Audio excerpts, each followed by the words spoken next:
Is the pub I'm going to use today the public sphere dimension. We join or develop community organizing efforts through which we identify mutual interests, we research issues, we conduct power analyses, and we act together to promote greater justice for human communities and the community of creation. So, friends, we usually try to use the model of self us now, and I'm going to adapt that a little bit into past, future, and present.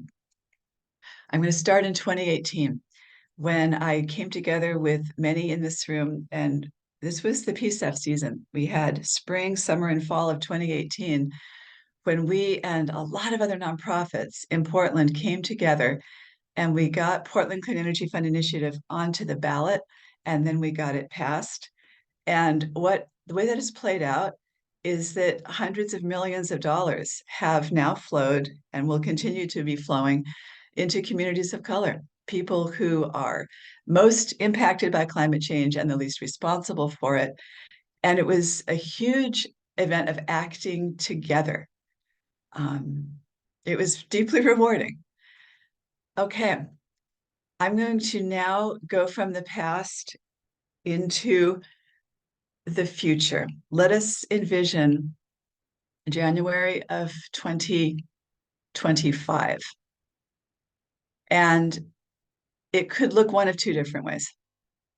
In January of 2025, President Biden could be um, starting another 4 years in office.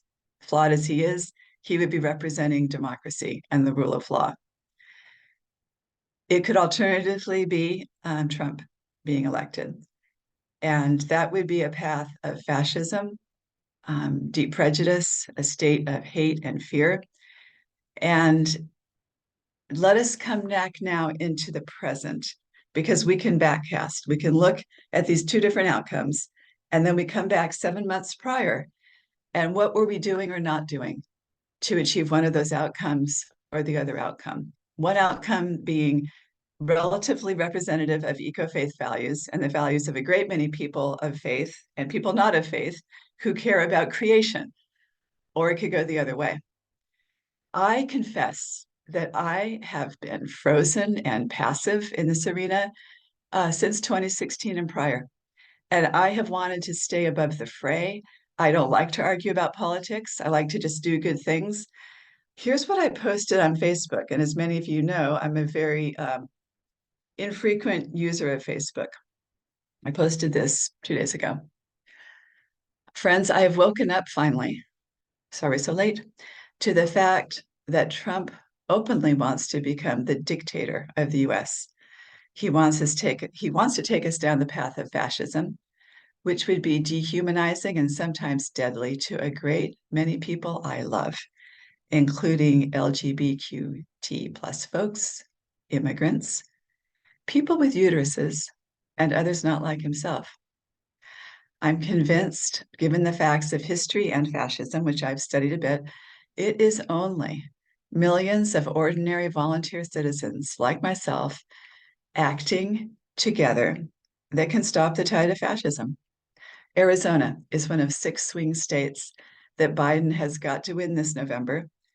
And while he is flawed, especially on his Gaza policy, he practices democracy, not fascism, and deserves our vote.